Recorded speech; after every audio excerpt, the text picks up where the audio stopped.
Hello everyone, welcome to Flowing with Amy. I'm Amy and today we'll be doing a grounding yoga practice for a healthy spine.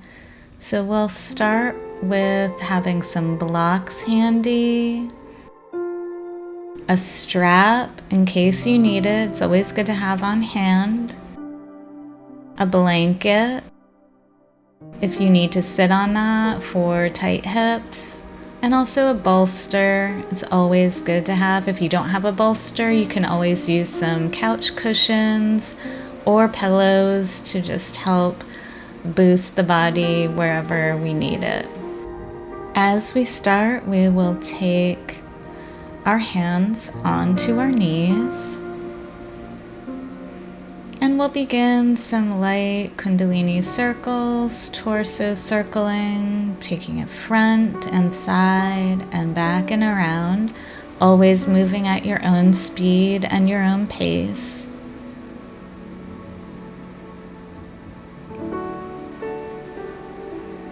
You can make those circles small or gradually increase them, making them bigger and bigger as you go. And then once you come back to the front, we'll move in the other direction.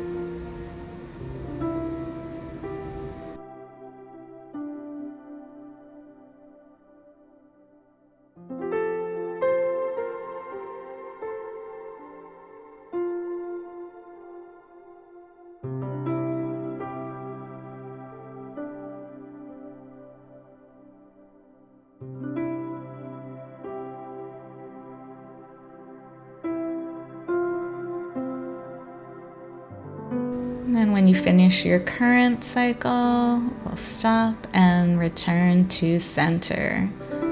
Beautiful job.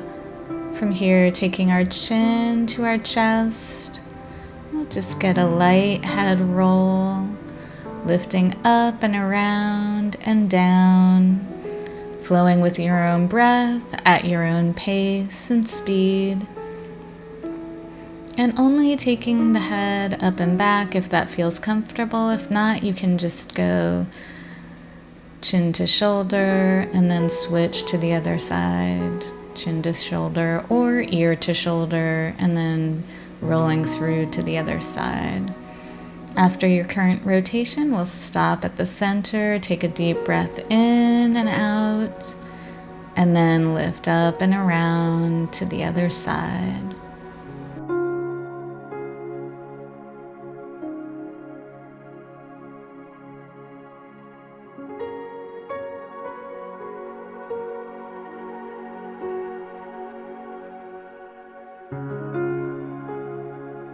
Just being nice and easy and gentle with our neck, warming things up, stopping back at the center, deep breath in and out here, and then lifting back up to center. Coming on to our hands and knees now. We'll come into tabletop pose, hands under the shoulders, knees under the hips. Moving into cat-cows, arching on the inhale and rounding on the exhale. Trying to breathe into that spine, create space. Wake up the back.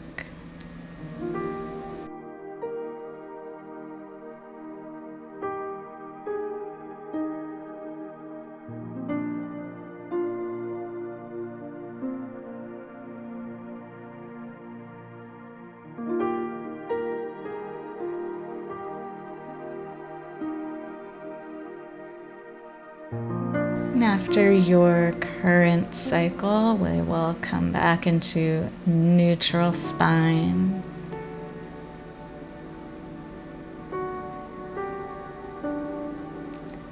Starting with our right foot, pressing back through that foot. You might want to rock forward and back a moment.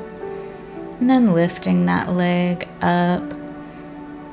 And if it's available to you, you can raise the opposite arm, the left hand reaching out for a bird dog or a balancing table.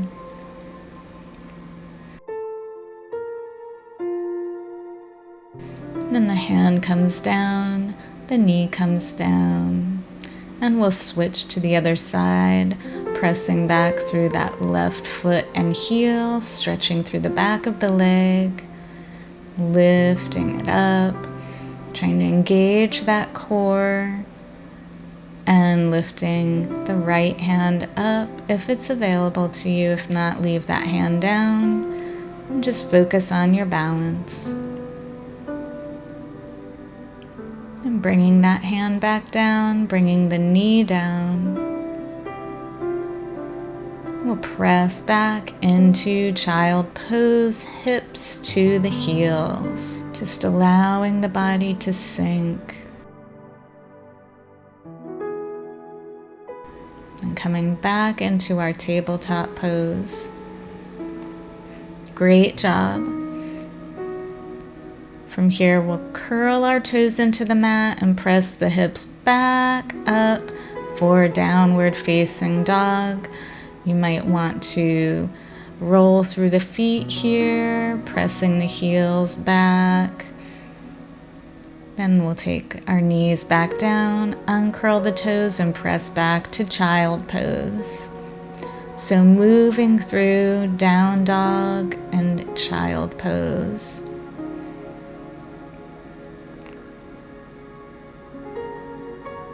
Coming back up to table, curling the toes in, pressing up to down dog. Coming back down, knees down, uncurling, and back into child pose.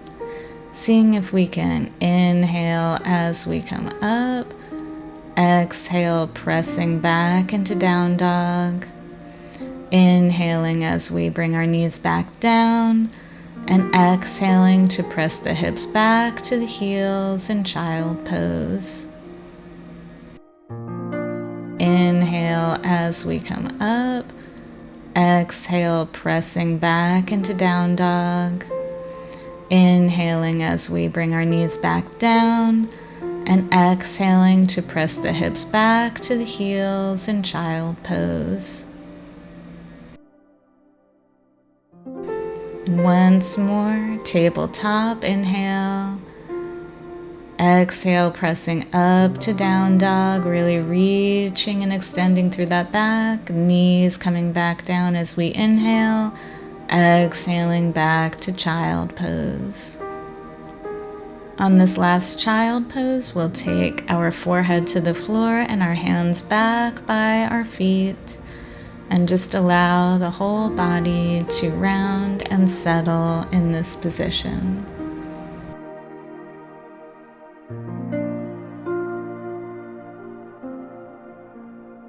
Breathing deeply into the lower back and hips. Bringing our hands back in front of us. We'll use them to assist us as we roll up onto our knees. Coming back into a tabletop, we'll float the body down onto the mat, belly down, coming into Sphinx pose. So elbows are maybe under the shoulders or a little bit in front of the shoulders, depending on your level of flexibility. Hands lined up with those elbows, feet pointing back behind us, pelvis curved slightly toward the mat. And just opening up through the upper body.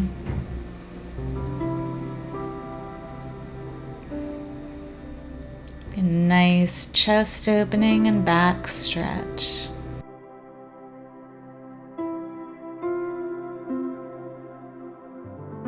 Breathing in and out the whole time. And we'll ease the body down here, forehead to the backs of the hands. We'll take that right heel toward our right hip, reaching back with the right hand, just give a gentle tug. You can also not use your hand here if it's a little bit too much, or you can use a strap if you want to grab the foot with a strap. Get a nice thigh stretch, quad stretch.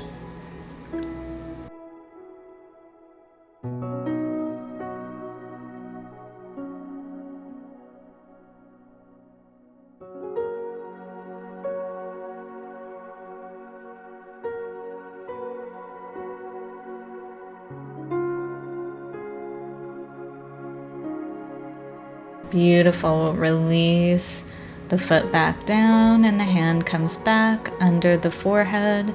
And we'll take that on the other side. Left foot comes in, left hand reaches back, and just a gentle tug. We don't want to be arching in the lower back while we do this, just maybe pressing those hips and engaging that lower belly cord to just hold the body in a nice level space while we stretch this quad in front of the hip.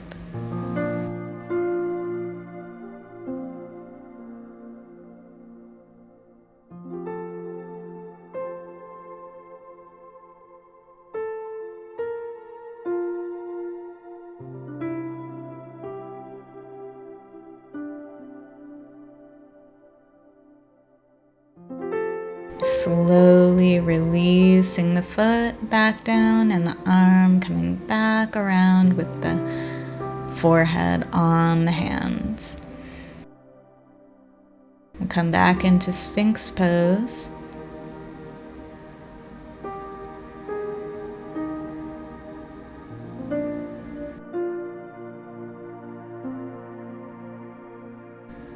And then we'll twist just slightly, looking back toward our right foot, getting some side stretching through our upper body, coming back to center, and we'll take that over to the left, just gently tilting those shoulders over from one side to the other,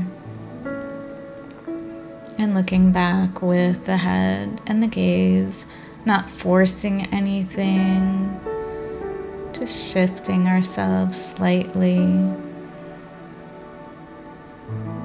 And again to the other side.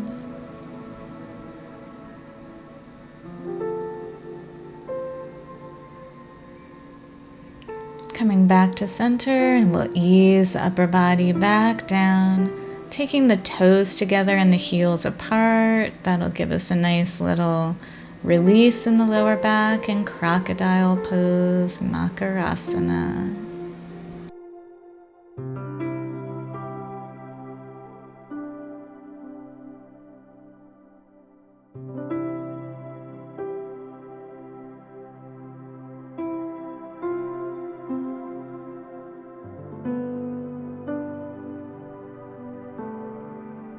And releasing those feet back to neutral, placing the hands under the shoulders. We'll press back up, come into a wide leg child pose. So hips to the heels, knees as far open. Knees as far open as is comfortable for you. Reaching the hands out. Seeing if we can really stretch that spine in this position as we allow the chest to sink down toward the floor.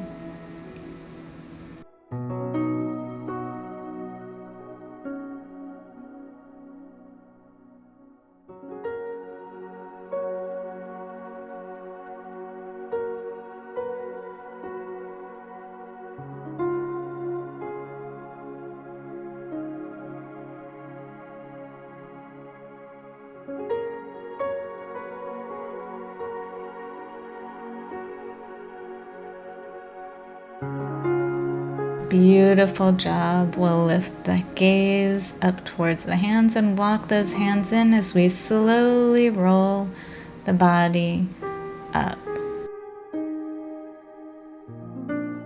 Now we'll come onto our seat, taking our legs out in front of us, flexing through the feet, leaving the hands by our sides or on our thighs or behind us for Dandasana, staff pose.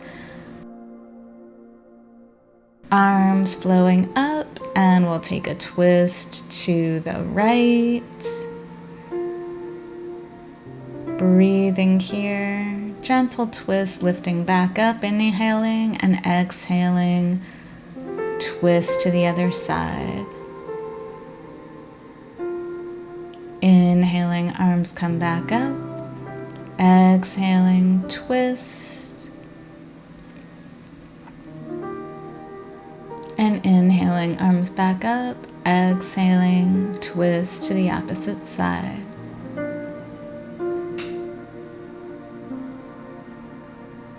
Beautiful. We'll bend our knees, bring the feet in, and we'll come on to our knees. We're going to prepare for camel pose. I like to use blocks for camel and place them beside my ankles and feet. You may want to modify camel, however, and place the hands on your lower back and hips. You can also use a blanket under the knees if your knees are particularly sensitive. So setting ourselves up, we want to be tucked in our pelvis slightly and engaged in our core. And if you're modifying again, you'll place the hands on the lower back and upper pelvis, or you can take that hand down to your block. We're going to do a half camel first, lifting one arm up and having one hand on the block. Just getting ready, feeling our way in. And we'll lift up and bring the other arm up and down to the sides. And we'll take that on the other side, lifting the left arm up, placing it back on our block first to steady ourselves, getting our positioning, and then lifting the right arm up. Seeing if we can press the hips forward a little bit, engage through the glutes, and lift up through the back. Coming back up, we'll lift up through the right arm, bring the left arm back up, and both arms down by our sides. Lovely job. Now going for the full camel. You may just use the hands at the lower back and pelvis, just trying to bring the elbows together as much as possible. Otherwise, we'll aim for our blocks on whatever level we have them, or our heels, lifting up and back through the spine. You can let the chin and head hang here if it feels comfortable, or you can tuck the chin and look up toward the ceiling. Just trying to press the pelvis forward a little bit, keeping those legs parallel.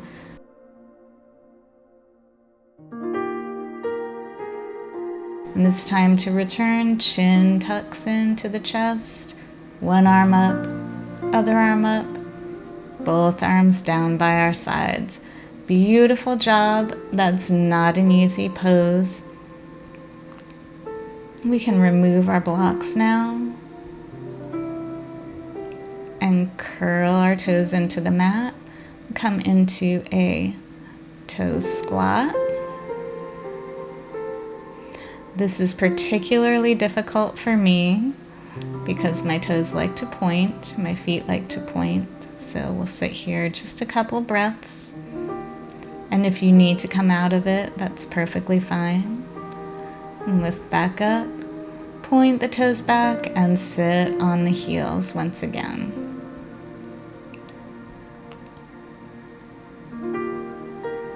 Into Thunderbolt pose. Coming out of Thunderbolt pose, we'll sit on our Sit bones once again, come to a seated position, easing ourselves further down onto the mat, and we'll come onto our backs. Bringing our heels in towards our seat, we'll take our block on whichever setting you choose, the lowest or the secondary setting, and we'll come into a supported bridge pose, lifting the hips up, moving the block underneath where our sacrum and pelvis meet, and supporting ourselves in bridge pose here. There should not be any strain or pressure on the lower back, so you may need to move your block around until it feels good to you. I always like to still engage through my legs and my core just slightly, so I'm not just laying on the block. It's still an engaged position with the block assisting me and supporting me.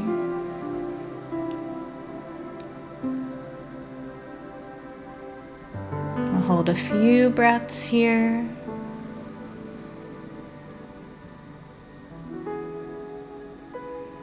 And then coming out, we'll lift the hips back up, take the block out, and ease the hips back down slowly.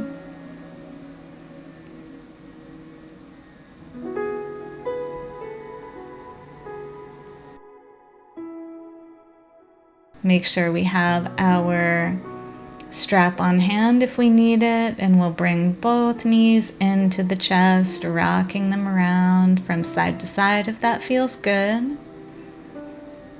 Giving the lower back a little massage there.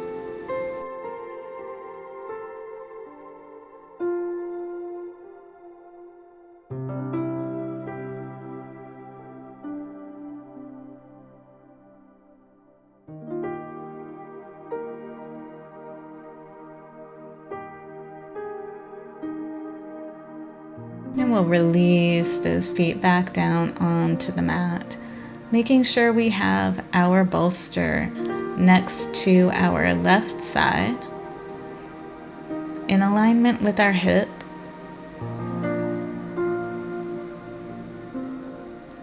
We'll bring that right knee into our chest, flexing through that right foot.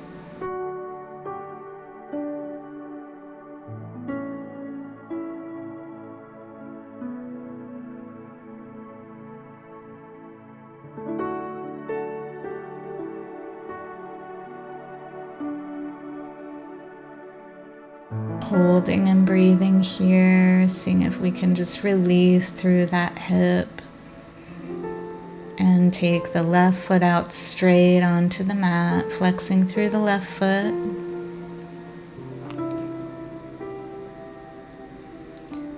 Slowly we'll guide that right knee over to the left side where the bolster is, resting it on the bolster. And then it's an option if you want to bring that left foot in and hold on to that for cat chasing its tail. That's perfectly fine. Otherwise, the arm can just reach out and you can look up towards the ceiling or out.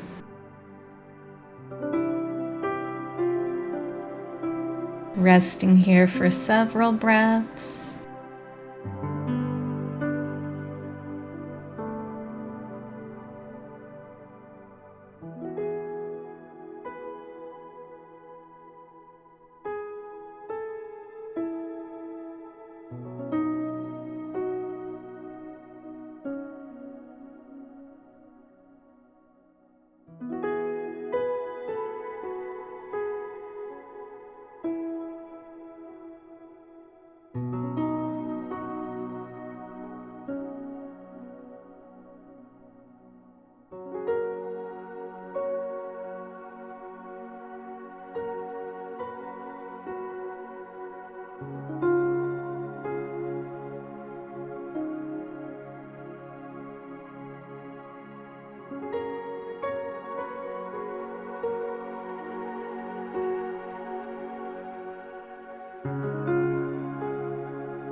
If you are holding the foot, we'll slowly release and stretch that left leg back out and down, allowing the right arm to open out to the side if it wasn't already before. And that arm is going to come over the top so we're all the way on our left side, coming back into a parallel position for the legs primarily.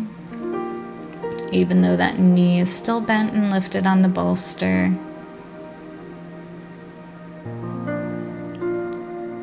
And slowly we will hold on to that leg and ease it back with us as we roll back onto our backs very gently. And then opening that knee out to the right side into that armpit. We're just moving it around a little bit and releasing that foot down to the mat. Bending both knees, placing both feet on the mat. We'll take the bolster onto the other side. So bolster comes onto the right side now, lined up with the right hip. And we'll hug the left knee into the chest, flexing that left foot, just allowing the knee to sink toward the chest as we reach the right leg out and down onto the mat.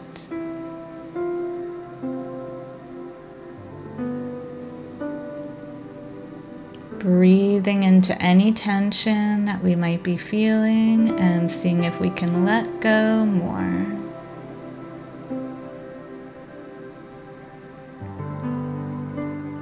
And we'll start to guide that left knee over to the bolster,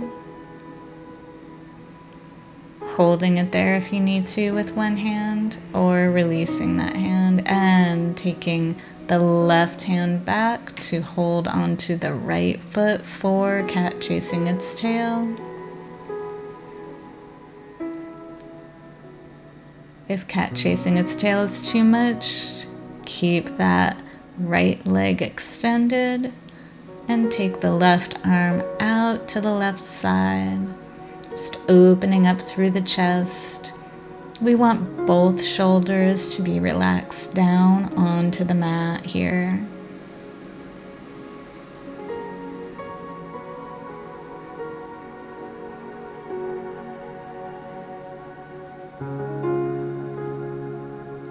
Seeing if we can breathe and relax deeper into the pose with every breath.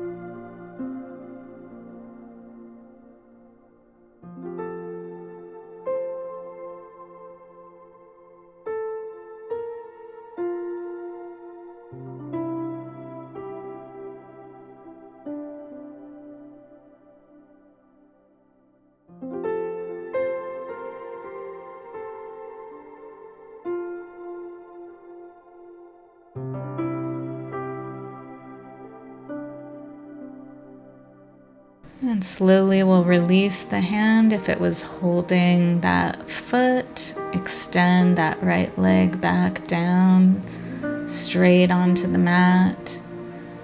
Take the left arm out to the left side if it wasn't already there. If you are already there, you're in position to bring that left arm over the top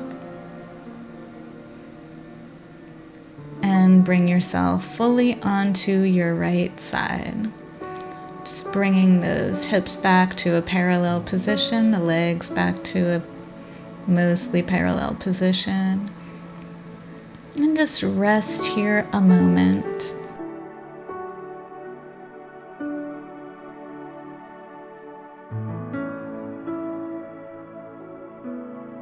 And we'll take our hand to our left knee, pick it up, and slowly ease ourselves back onto our backs and open that knee out to the left side.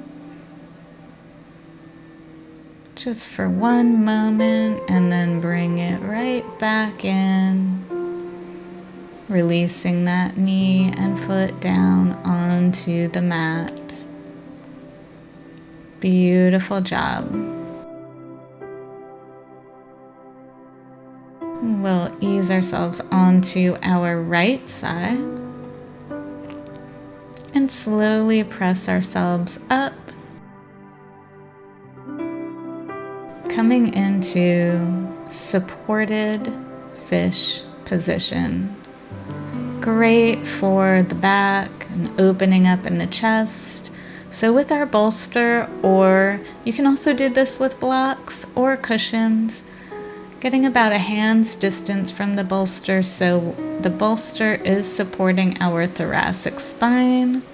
You might need to take a minute to get just the right position, just like I did there. Stretching the legs out in front of you, opening the arms up, and feeling that supported alignment through the spine with the bolster, the opening through the chest and shoulders. And just breathing here, making sure that we're not arching in our neck at all, allowing that chin to be slightly tucked and the neck elongated in the back.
As we start to come out of this position, you can bend both knees and turn to one side, or you can begin to support the body with the elbows and the hands and tuck the chin into the chest and just start to slowly roll up with the support of the arms.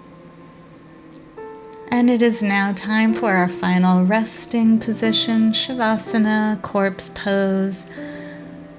So you can find whatever is the most comfortable and relaxing position for you. You can use the bolster under your back, under your legs, or no bolster at all, whatever suits you. Just relaxing the body and letting everything rest. This is where we let our practice sink in, where our body is just allowed to receive the benefits of the practice that we just engaged in.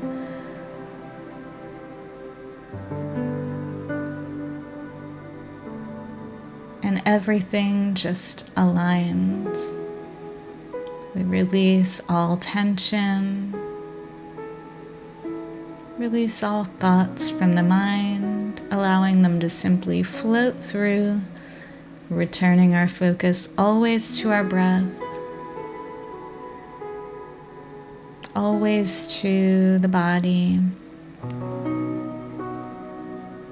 being aware of any areas that need to be let go, to be released, to be loved.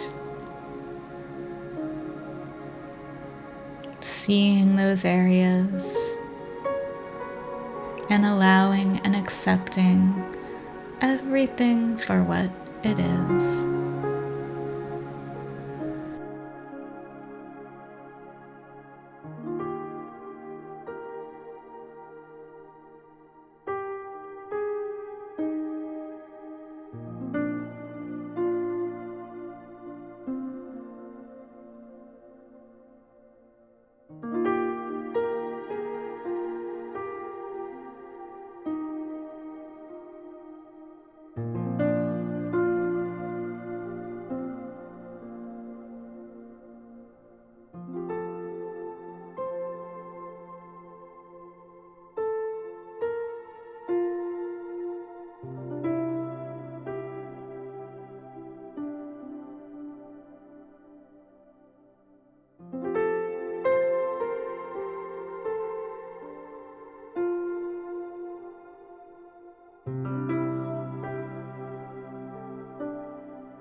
As we start to come out of our Shavasana, we can take a deep inhale in and long exhale out, starting to wiggle our fingers and toes, rotate our wrists and ankles, maybe turn the head from side to side.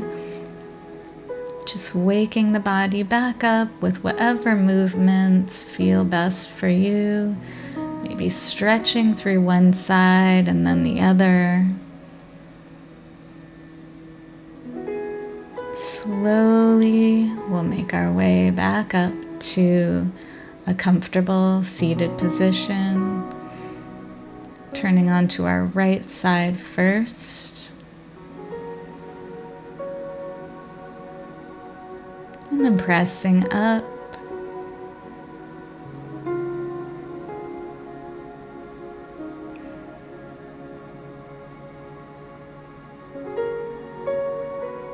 You did such wonderful work today for your body. Let's seal it in with a nice big inhale and exhale. Bring our energy back to center into the seated position. Thank you so much for your practice tonight. Let's bring our hands up, around, and together, and down into the heart space of Anjali Mudra.